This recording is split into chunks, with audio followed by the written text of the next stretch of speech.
Hello সবাইকে, welcome back to our channel জাপানের প্রবাসী দম্পতি।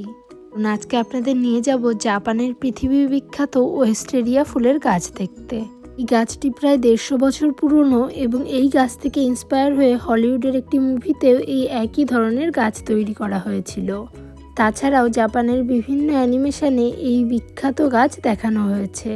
চলুন তবে ভিডিওটা শুরু করা যাক। আজ আমরা গিয়েছিলাম জাপানের আশিকাগা ফ্লাওয়ার পার্কে।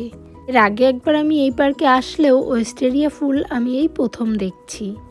আগে যখন এসেছিলাম তখন লাইট দিয়ে ওয়েস্টেরিয়া ফুল বানানো ছিল, তবে সত্যি ফুলের কাছে সেই সমস্ত কিছুই হার মানিয়ে যাবে।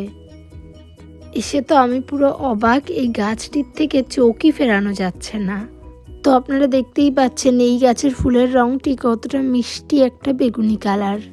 আর হ্যাঁ, এই যে আপনারা পুরো জায়গাটি জুড়ে ওয়েস্টেরিয়া ফুল দেখতে পাচ্ছেন বেগুনি রঙের, এই জায়গাটিতে কিন্তু একটি গাছেরই ডালপালা দিয়ে পুরো ঢাকা রয়েছে।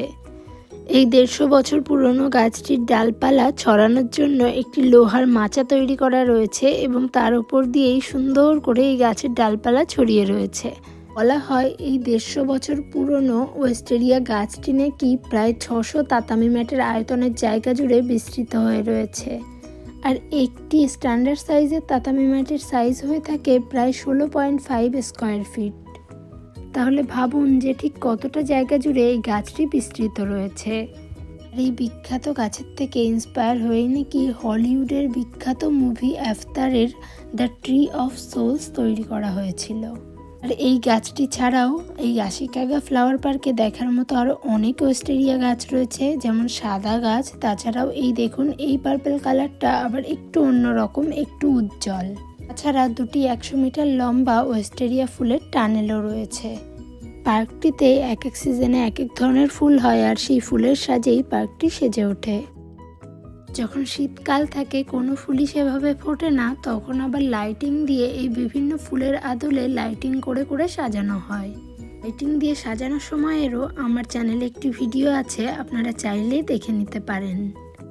দুটি টানেলের মধ্যে একটি আপনাদেরকে আগেই দেখালাম, আর এখন চলুন আর একটা দেখাই। পৌঁছাতে একটু লেট হয়েছিল, যার কারণে আমরা এই পার্কটির মোটামুটি মূল আকর্ষণ যেগুলি সেগুলি দেখার চেষ্টা করেছি, বাদ বাকি অতটা ভালো করে ঘুরতে পারিনি।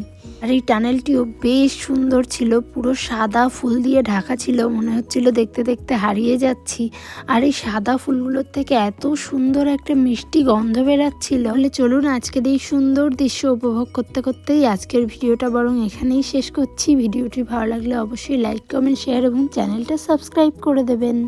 হ্যাঁ জানি, ব্যস্ততার কারণে ভিডিও দিতে একটু লেট হয়ে যাচ্ছে, তবে খুব শিগগিরই আমি সেটা ঠিক করার চেষ্টা করছি। তাহলে চলুন আজকের ভিডিওটা এখানেই শেষ করছি। ভিডিওটি ভালো লাগলে অবশ্যই লাইক, কমেন্ট, শেয়ার এবং চ্যানেলটা সাবস্ক্রাইব করে দেবেন। আজকের মতো বাই।